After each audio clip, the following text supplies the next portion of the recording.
It was a night like so many others, and time seemed to have stood still. I parked my 2010 car between a blue BMW M3 and a red Ford Mustang. Their doors closed with the dissimulated arrogance of those who use them daily. Mine, like my own presence, slid shut silently. 9 years had passed since I last set foot in the Stewart mansion. 9 years since I quietly walked away, without a single raised word. Back then, I owned nothing but an idea, a laptop, and a wristwatch that, curiously, I still carried with me. Now, at 33, I wore a simple navy blue dress, rescued from the back of my closet in Denver. No brands, no famous designers, just clean lines and quiet dignity.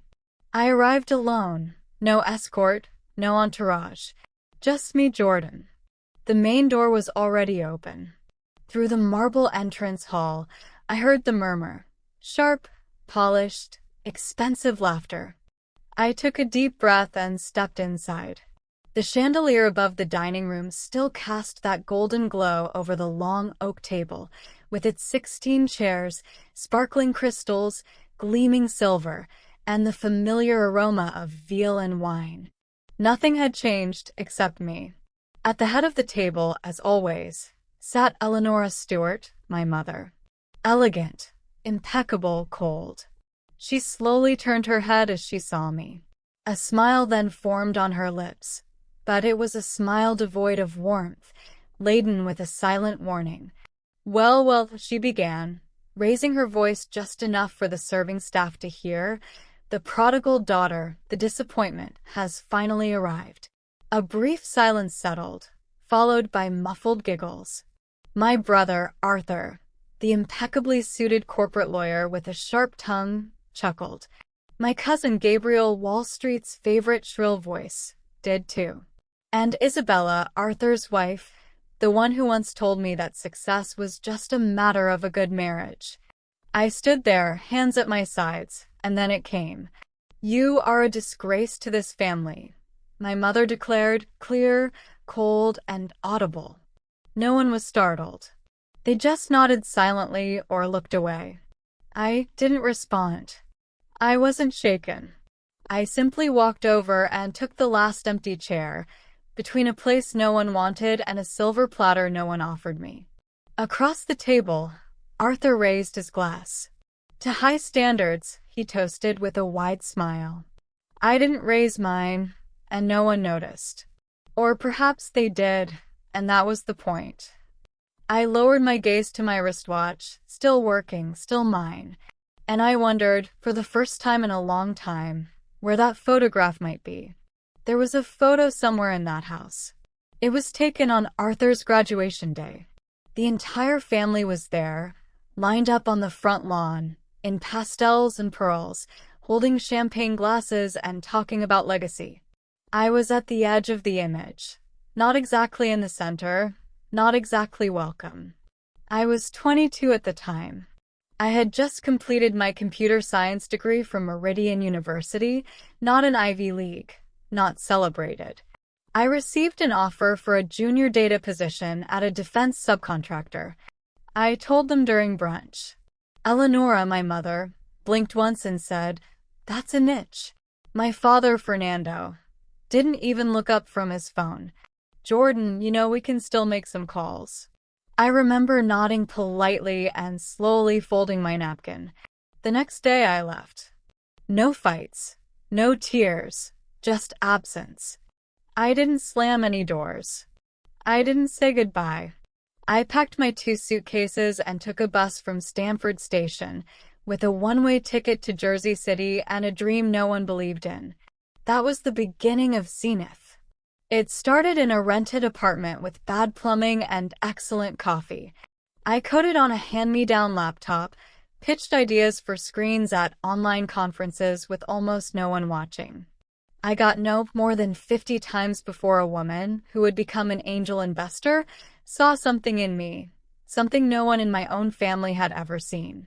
She gave me $300,000 and a wristwatch, a simple analog with a leather strap. She said, "You'll need something to measure time, not just hours, but milestones." I've worn it every day since. When we got our first contract with the Department of Defense, I sent a letter to my parents. Not for approval, just to inform them. Eleonora, my mother, replied 3 weeks later. Typed, signed, short. Don't put the Stewart name on something that might not last. We have a reputation to uphold. No congratulations. No call. I kept the letter. I framed it. Every time a deal fell apart, I looked at it. Every time a door closed, I reread it. And every time Zenith grew, first to 10 million, then to 100 million, then to 2 billion, I read that letter like a compass. Not to guide me back to them, but to remind me how far I had come. I didn't return to Virginia. Not for birthdays, not for funerals, not when Isabella gave birth to twins, not even when my father was hospitalized and Arthur gave a speech about family unity. They never invited me, and I never asked. Until now. Now, sitting at their table, amidst their sneering smiles and their silverware, I looked at the faces that once told me I would fail. And I remembered. I wasn't there for them. I was there for something else. Something quieter, but heavier. Something like closure.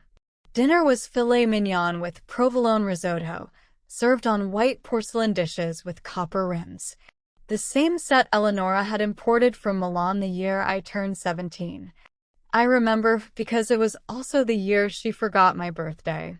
Arthur, of course, was in the middle of one of his stories, something about an arbitration that almost collapsed before he saved the deal. He held his fork like a judge's gavel and his ego like a medal. Isabella, his wife, completed it with her usual punctuality, the youngest partner in the firm's history. The pride in her voice had its own sheen.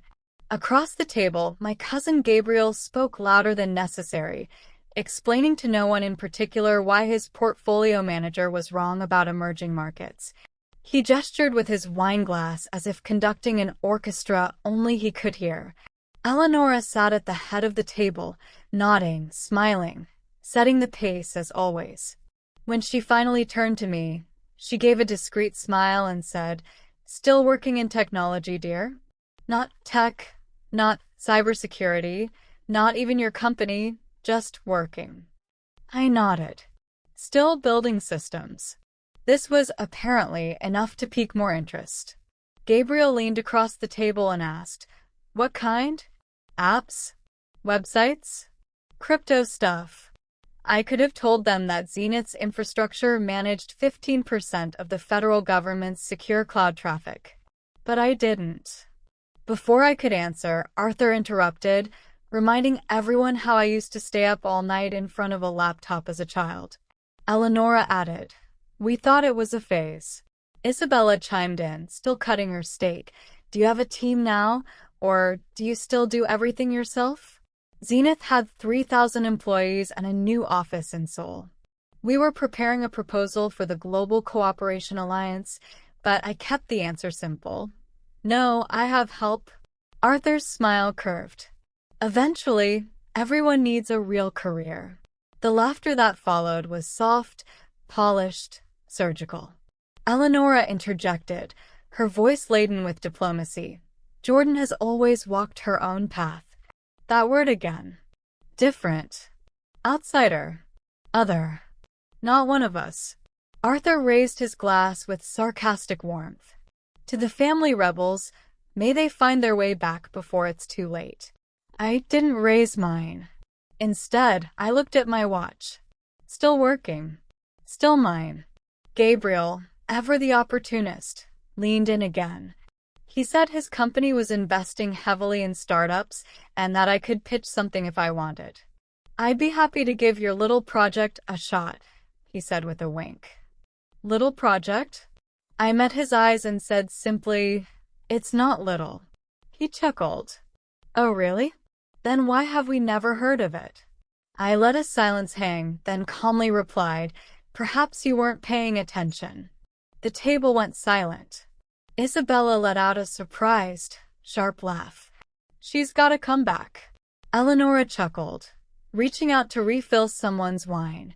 "We're just joking, dear." It's all in good fun. But it wasn't. Not for me. It never had been. They just never noticed. Dessert was served, Sicilian lemon mousse. I didn't touch mine. Arthur was in the middle of a story about depositions in Dallas when a soft knock echoed from the entrance. A moment later, Camila, my assistant, appeared in the dining room. She never wore black unless I asked her to. That night, she wore black. She approached with firm steps, ignoring the surprised glances, and leaned beside me. "I'm sorry to interrupt, Mrs. Stewart," she said softly, her voice almost a whisper, "but the jet is ready. The pilot is requesting final confirmation for Seoul. They'll need to log the flight path within the hour." Isabella's fork slipped from her hand. It clattered against her porcelain plate with a dull thud. I didn't move. "Thank you," I said, picking up my cloth napkin. "Tell Captain Evans we'll proceed as planned. Stop over in San Diego for the board vote. I'll take the call en route."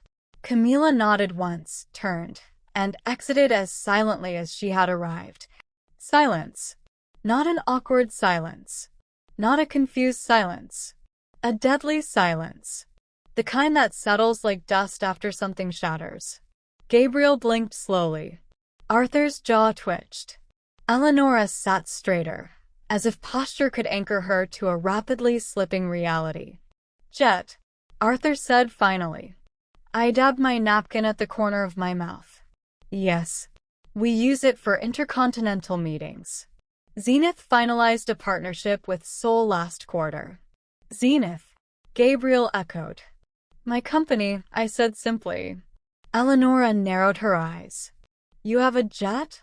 "I have a company," I corrected. "The jet is part of the company." Arthur tried to laugh, but it came out a choked sound. "So what are you saying? That you're running some kind of real operation?" I took out my bag, pulled out my phone, and opened the news. "Here," I said, sliding it across the table. The headline: Zenith Cloud secures $800 million defense infrastructure contract with Department of Homeland Security. My photo, taken during our press conference, appeared below. Gabriel leaned forward. "That's you." I nodded. No frills, no explanations. Eleonora reached for the phone, but didn't touch it. I watched her hands tremble, just slightly. "Why didn't you tell us?" she asked, her voice weak. "Would it have made a difference?" I asked. The room remained silent. No one touched their mousses. Even the air seemed to hesitate. I looked at my wristwatch. Still working. Still mine. Arthur was the first to speak, or rather, to challenge. His voice had that familiar irritated edge, the same one he used in court when cornered. He pointed rigidly at my phone and said the article could be inflated. I looked at him, tilted my head. "Do you think global news inflates federal defense contracts?" He didn't answer, just looked away. Across the table, Gabriel was still reading, his lips moving as he absorbed each headline as if they could change if he stared long enough. I watched his face shift as the numbers unfolded. Zenith's global presence. Our contract values. The recent valuation. $6.3 billion, he murmured, as if the words burned to be uttered. "No," I said gently. "We crossed 7 last month." Isabella's hand trembled as she reached for the wine. She missed the glass. Eleonora still hadn't spoken. She sat straighter now, as if posture could anchor her to some version of control. Her eyes remained fixed on the table, on the space where my phone had rested. Then she asked, very softly, "Did you build this alone?" "Not alone," I replied. "Just not with any of you." Arthur gave a dry, forced, brittle laugh. He said something about family, about how I should have told them, that they could have helped, that we were blood. But I remembered too well the meeting he had with my father when I was 25. The one where he called me a liability and advised them to keep my name out of the Christmas newsletter. I didn't raise my voice. I just told him, "You thought I was bad for the Stewart brand." Eleonora finally looked up. Families say things they don't mean. I took a crumpled, but carefully kept, folded piece of paper from my wallet. I slid it across the table towards her letter from years ago. Type sign cold. You told me not to put the Stewart name on anything that might not last. She didn't touch it, just stared. Gabriel leaned in, suddenly eager. He talked about how his company was exploring technology, mentioned possible collaborations, networks, capital. I let him finish, then simply said, "We're not seeking investment." Isabella interjected, trying to smooth things over. She said that if they had known, maybe things would have been different. Maybe they would have supported me. I looked at her, not with anger, just tired. They were different, I said. Just not for me. Eleonora finally reached for the letter, but stopped halfway, her hand hovering.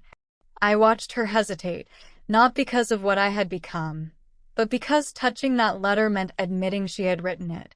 My phone vibrated in my bag. Camila, punctual.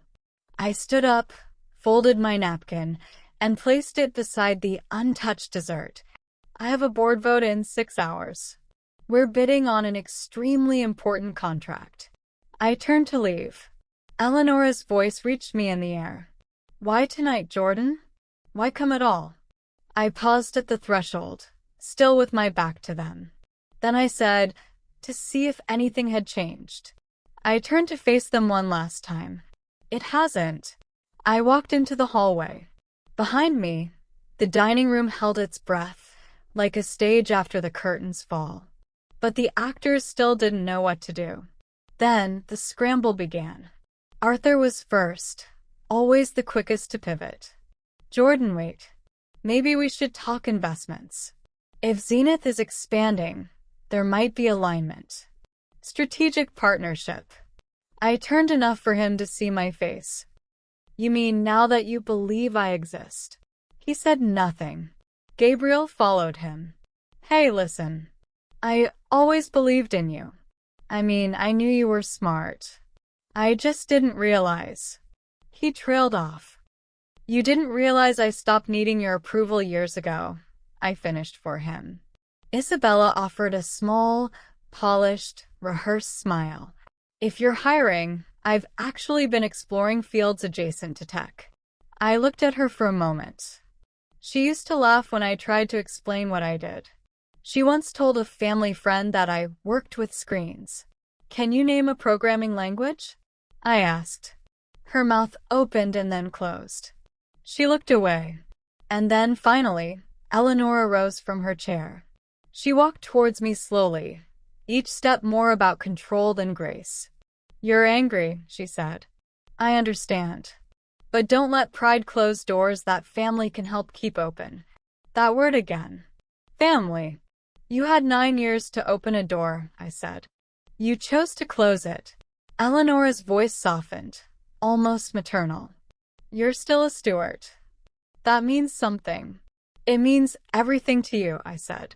And nothing to the world I built. She flinched slightly, but I saw it. She reached out to touch my arm, perhaps to pull me back by instinct.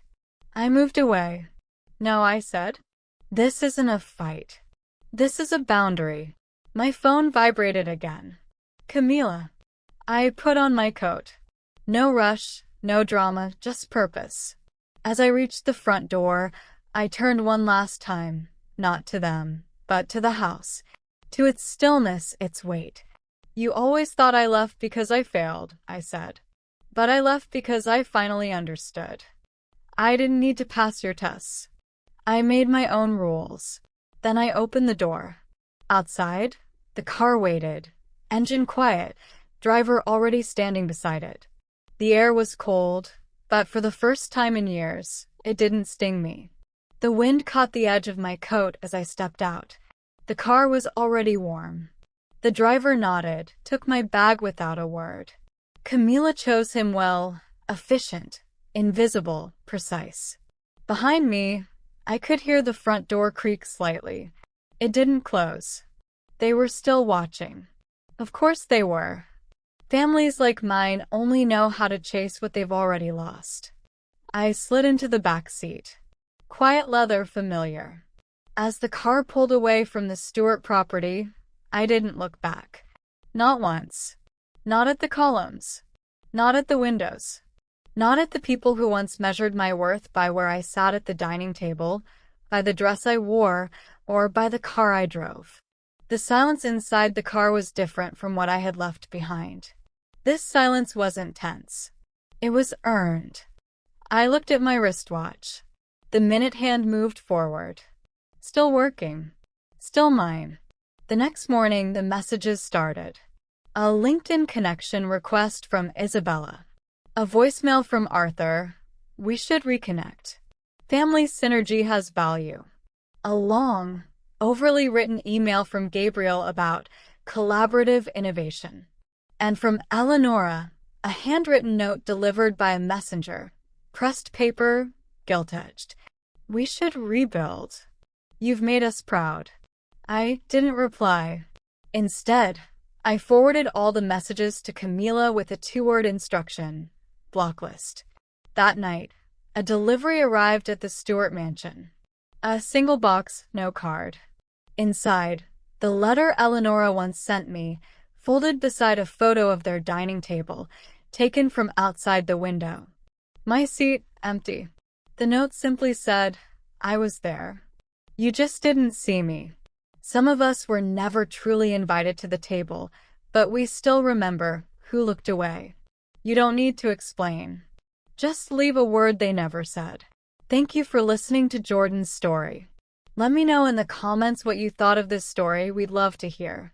If you enjoyed this story, please like and share this video and subscribe to the channel for more impressive stories.